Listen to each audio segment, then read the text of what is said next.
Bonjour à tous, bonjour à toutes. Nous sommes bien sur Radio Fréquence Atlantique, 3 fréquences 88.3, 89.6, non 93.6 et 105.9. Voilà. Et vous pouvez suivre les émissions sur rfaradio.fr et en direct sur nos pages Facebook.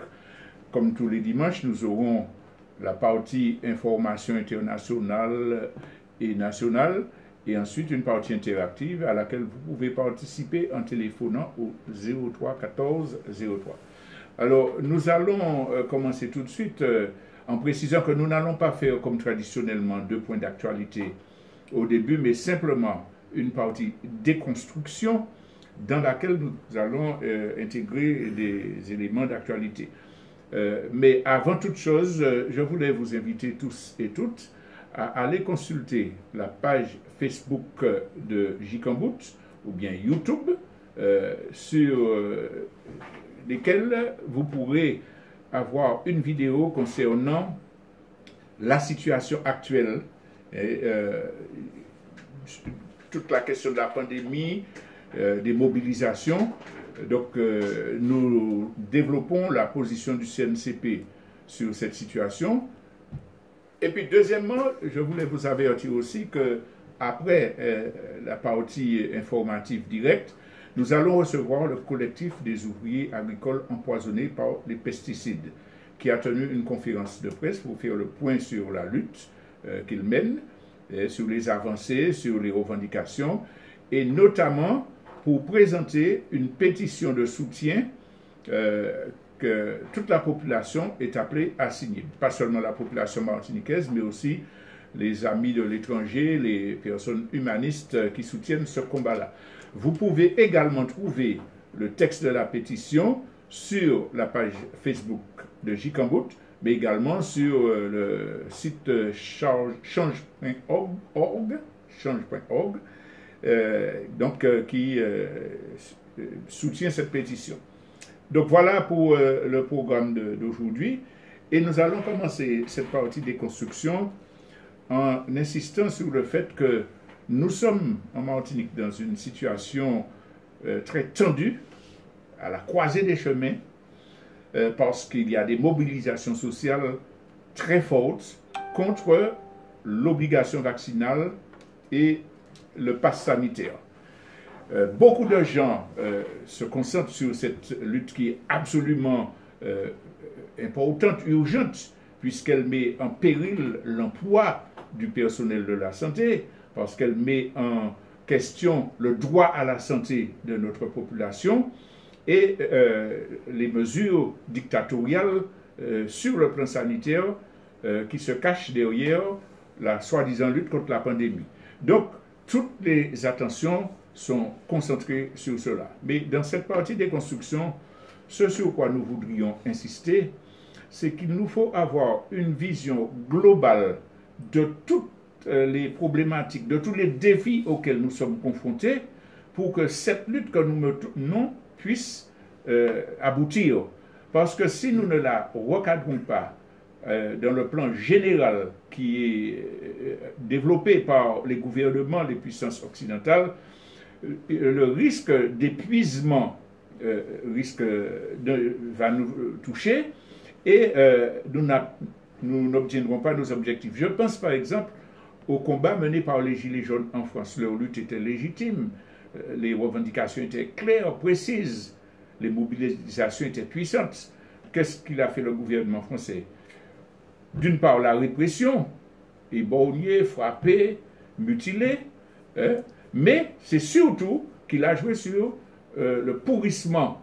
Après des années de mobilisation tous les samedis, évidemment, la mobilisation s'est essoufflée et le gouvernement a repris sa dynamique d'écrasement des droits sociaux, de destruction des droits humains et des protections législatives dont disposait la population. Donc le risque que nous avons à éviter, c'est que cette tactique d'essoufflement, de pourrissement, vienne nous conduise à l'échec tout simplement. Alors, pour que cela n'arrive pas, il est absolument fondamental que nous ayons une vision plus claire de l'affrontement global qui se passe entre les classes dominantes, les gouvernements qui sont à leur service, d'une part, et les peuples en général de la terre, mais le peuple martiniquais en particulier. Il faut absolument que nous ayons cette vision globale, d'abord pour comprendre qu'il y a une guerre, une véritable guerre qui est en train de se dérouler entre ces deux camps-là. Les classes dominantes et les gouvernements ont bien compris qu'ils n'arrivent plus à tromper les populations, qu'il y a une exaspération générale, que les gens voient de plus en plus où sont les responsabilités et la nécessité de changer le système. Donc, ces classes dominantes et ces gouvernements ayant bien compris cela, ont mis en place une dynamique de fascisation de la société. Faire sauter toutes les protections législatives, détruire tous les organismes qui permettaient aux gens de se défendre, espionner partout et redoubler dans ces tactiques de répression. C'est une guerre, c'est bien une guerre qu'ils mènent contre les peuples. Et si nous ne sommes pas conscients de cela, nous n'allons pas gagner le combat que nous menons contre les mesures dictatoriales qui concernent la vaccination et le pass. Nous allons tomber dans la dynamique de pourrissement et au bout du compte, le gouvernement va continuer sa stratégie. Dans une guerre, qu'est-ce qui est déterminant pour que quelqu'un gagne, pour qu'une armée gagne? Il faut que les gens soient motivés. Le moral des troupes est indispensable pour être capable de vaincre l'ennemi. Mais le moral des troupes se fonde sur quoi? Soit il y a une conviction fanatique de défendre une cause juste seulement, et à ce moment-là, on est prêt à des sacrifices, mais on n'a pas forcément une stratégie qui corresponde aux attaques de l'ennemi, et en règle générale, on peut perdre cette guerre. Donc, mais le moral des troupes reste indispensable. Il faut qu'il s'appuie sur des convictions, certes, mais il faut surtout qu'il s'appuie sur la compréhension des enjeux, sur la connaissance de l'ennemi et sur l'organisation fondée sur une stratégie lucide, responsable. C'est ça qui nourrit le moral des troupes. Alors quand on a compris, quand on a ces éléments-là, et puis qu'on a le moral, alors là, on gagne, quelle que soit la puissance de l'ennemi. Le petit peuple vietnamien a écrasé l'armée des colonialistes français, la fameuse victoire de Dien Bien Phu. Que le plus grand impérialisme, le plus armé, le plus puissant est venu l'occuper, a soutenu des supplétifs, l'a bombardé au napalm pendant des années, il a résisté et il a gagné la guerre contre l'impérialisme américain. C'est parce que il y avait le moral des troupes, du peuple vietnamien, mais un moral qui s'appuyait sur la connaissance de son histoire, sur l'organisation des mouvements de résistance, sur l'implication unitaire de tout le peuple, des enfants, des grandes personnes, etc. Donc, quand on peut être peu nombreux, mais quand on a le moral des troupes qui s'appuie sur une connaissance des enjeux et de la stratégie de l'ennemi, pour élaborer une contre-stratégie, on est sûr de gagner la bataille. J'ai signalé la bataille de Dien Bien Phu. Personne n'aurait imaginé que ce camp retranché, avec des armes immenses, protégé par une barrière de montagne très élevée derrière, aurait pu tomber devant les résistants vietnamiens. Pendant des années, et c'est sur la durée que se joue l'engagement dans ce genre de guerre, le peuple vietnamien a fait monter des canons, des armes sur l'autre flanc de la montagne, en tirant avec des cordes, des rondins de bois, des centaines de gens, pour organiser une ligne d'attaque au sommet des montagnes et déjouer la puissance des troupes françaises à Dien Bien Phu.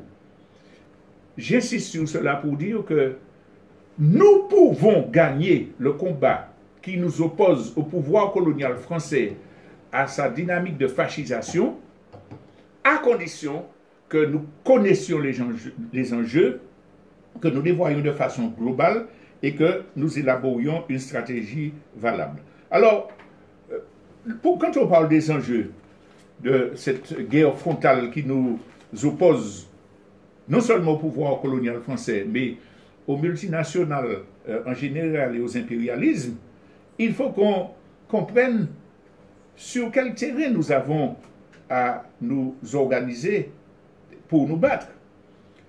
Quels sont les défis qui s'opposent à nous aujourd'hui? Nous l'avons déjà dit, mais il nous faut le rappeler. Le premier problème, c'est un danger de guerre mondiale qui s'annonce, qui se précise, et qu'on nous fait oublier à travers la propagande sur le Covid ou toute autre chose chèque d'énergie de 100 euros. Ce qui se passe et qui se confirme semaine après semaine, c'est que les impérialistes occidentaux savent qu'ils vont perdre leur hégémonie.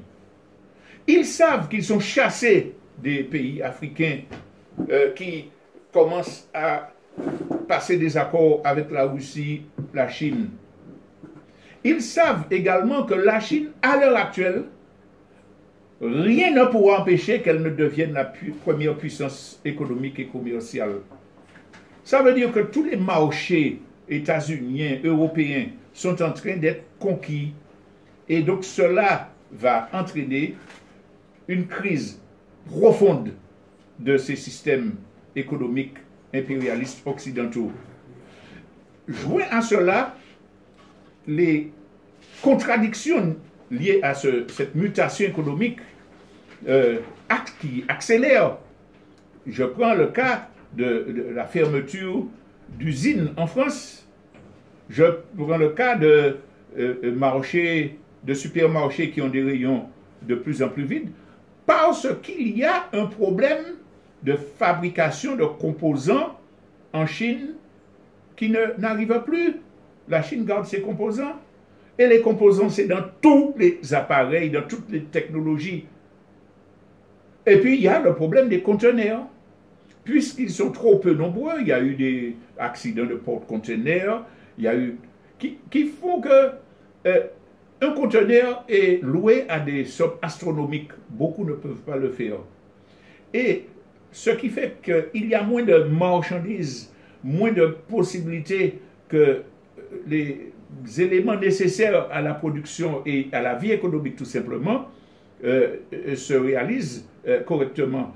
Donc, cette contradiction qui concerne le commerce international accélère les difficultés connues par les pays occidentaux, pendant que la Chine, elle, continue à marquer son territoire, à élargir.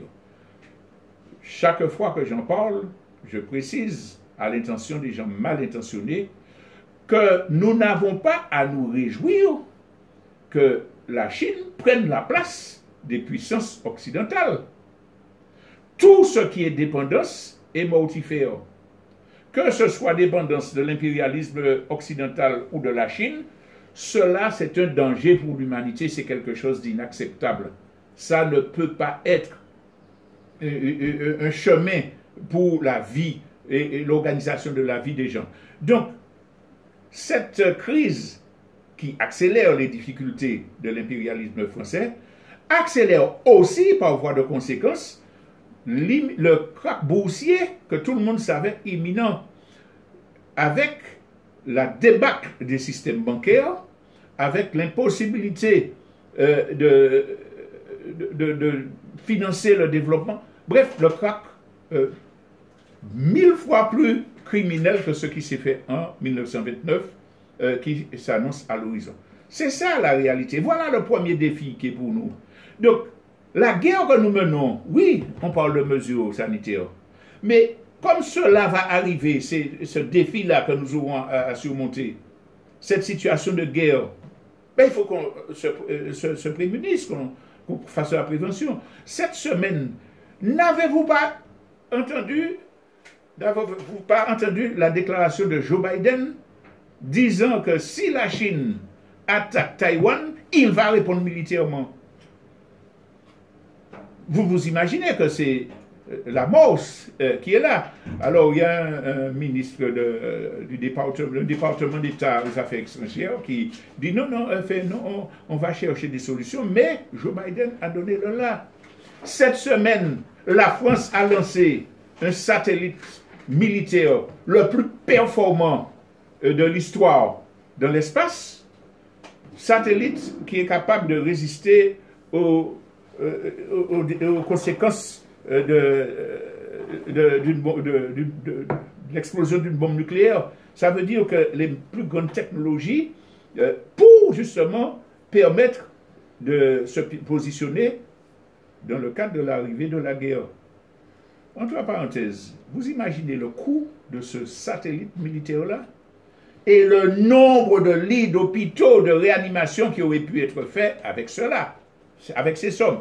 Bref, ça c'est un aspect.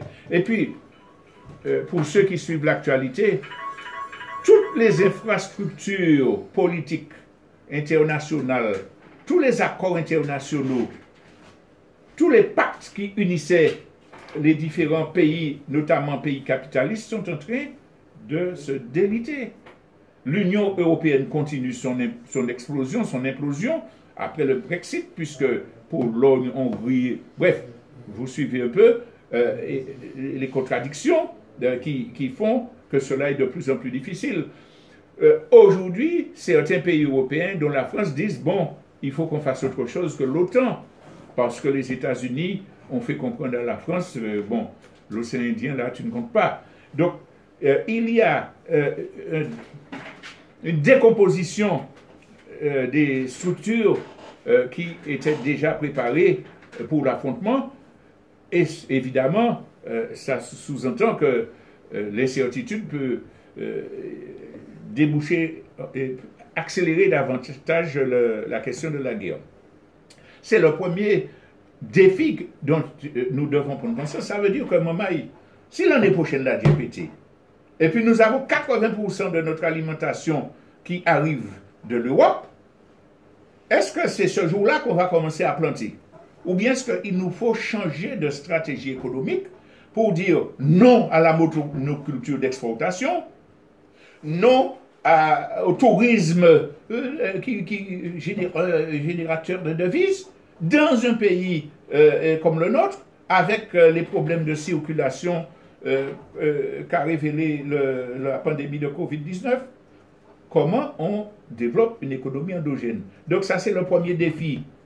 Deuxième défi, c'est l'imminence de catastrophes environnementales majeures.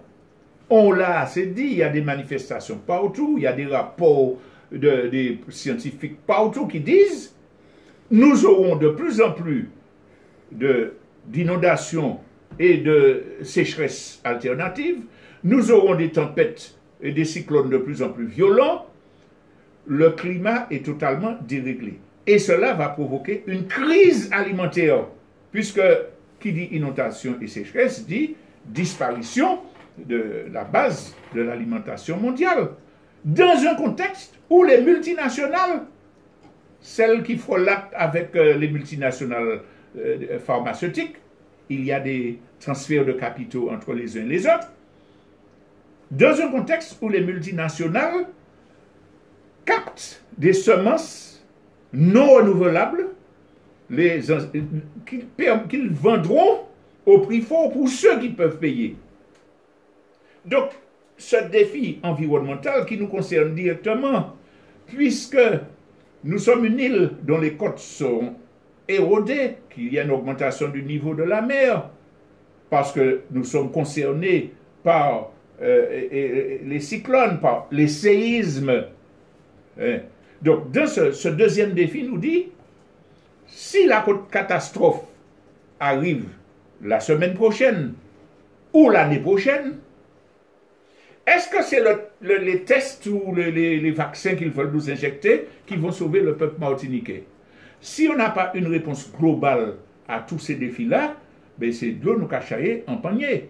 Il faut bien comprendre que ce qui se passe concernant le premier défi, nécessité de la prévention, du changement du type d'agriculture, d'économie, afin que ce soit endogène, s'applique également dans la préparation des risques, la prévention des risques majeurs. Les écoles devraient, et dès la maternelle, mobiliser nos enfants, les associations, la télé, au lieu de nous servir ces séries que je préfère ne pas qualifier, devrait quotidiennement contribuer à la préparation de ces réponses à de tels défis. C'est le deuxième défi. Le troisième étant que le système économique global, on l'a évoqué avec la concurrence avec la Chine, va connaître une crise profonde. Donc, les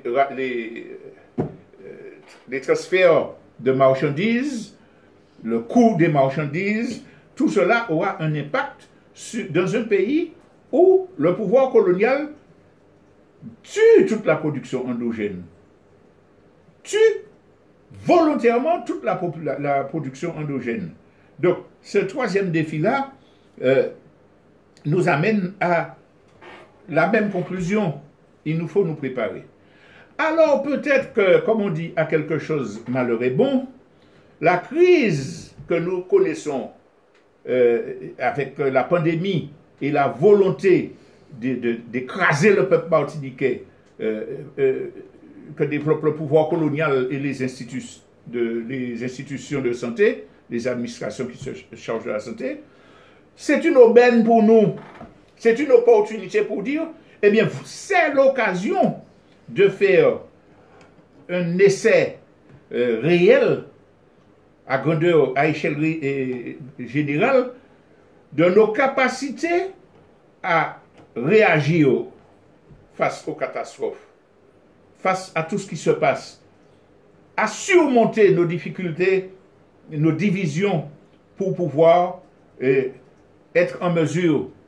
Donc, qu'ils agissent, nous allons défendre nos droits concernant le droit du travail, le refus d'utilisation de notre corps, de notre libre arbitre.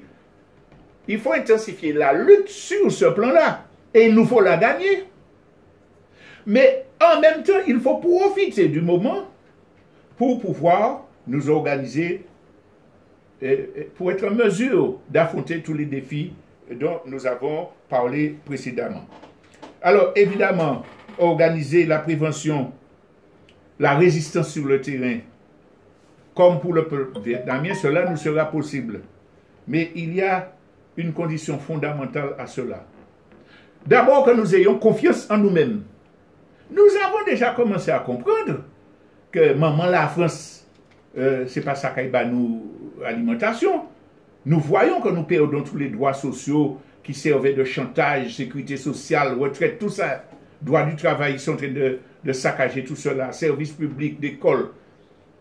On a déjà compris ça. Nous avons déjà compris aussi que nous avons des moyens, des capacités, des compétences, notamment dans notre jeunesse, pour régler nos problèmes. Nous avons compris que le plan de génocide par substitution est en marche. Tout cela, nous l'avons compris.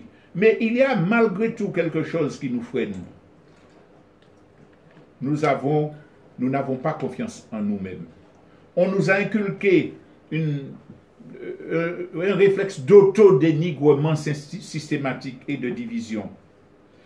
La première chose à faire dans ce combat-là, nous avons dit que c'est une aubaine pour nous organiser, c'est de profiter de cette crise pour lutter contre la division, pour montrer que nous sommes capables de faire ensemble. Pour prendre exemple sur la Barbade, j'ai dit que je faisais allusion à l'actualité. La Barbade a rejeté son statut qui faisait que, après son indépendance, la reine d'Angleterre, c'était le chef d'État de Barbade. Ils se sont transformés en république. Le peuple barbadien a élu une présidente qui a dit il fallait que ça finisse.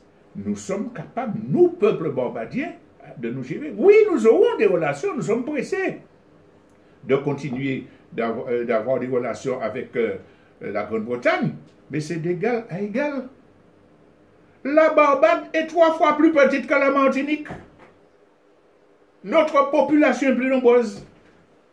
Et les gens qui disent l'indépendance c'est Haïti se gardent bien de dire qu'au niveau de développement humain, la Barbade est citée dans les premières dizaines pour tous les pays dans le monde. Quand vous allez à Barbade, beaucoup de Martiniquais ont déjà eu l'occasion d'y aller. Vous voyez bien qu'elle n'a rien à nous envier. Ce petit pays prend ses responsabilités. Donc, nous devons surmonter cet taux de dénigrement, cette soumission, cette peur qui ont été inculquées par le pouvoir colonial et ses propagandistes pour dire oui, nous pouvons. Alors, première condition, il faut savoir que nous sommes capables, mais la deuxième et fondamentale condition, c'est celle de l'unité. Nous sommes divisés. Nous sommes profondément divisés. Notre culture, c'est une culture de la solidarité, dans les familles, dans les quartiers. Elle est là, cette culture. Dans la pratique, nous avons des comportements de solidarité. Nous sommes entre nous très complices. Quand nous voyons quelqu'un subir une injustice, quelle que soit, en général, on prend position pour l'exprimer contre celui qui commet l'injustice. Donc c'est le fondement de notre culture. Mais dans notre esprit, avec la propagande qui a été faite pendant des siècles, nous n'en sommes pas conscients et dans notre langage, dans notre façon de réagir, ce qui semble dominer justement, c'est la division. Alors, pourquoi la division? Là aussi, quand on disait qu'il fallait réfléchir aux motivations, aux enjeux, aux atouts, etc.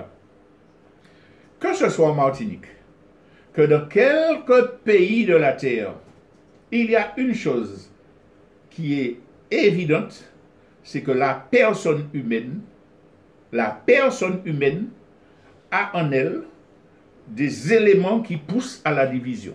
Par exemple, je pense là à un psychologue, Mariaï, qui avait fort justement expliqué cela dans une école des parents. L'agressivité qui est en nous, c'est quelque chose de naturel et de salvateur. L'être humain avait besoin de l'agressivité pour défendre son droit à la vie, quand il cherchait le feu, etc. Pour réagir quand un ennemi vient, quand un chien attaque, si vous avez peur, mais si vous montrez une réaction agressive, la bête sauvage fait.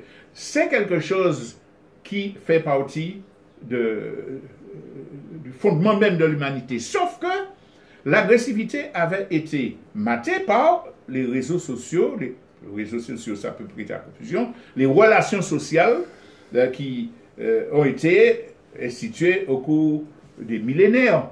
Alors, soit par la contrainte, soit par la nécessité. Et donc, on a des règles de vie, des règles dans le village, des règles qui ont amené à limiter l'agressivité. Mais elle est là.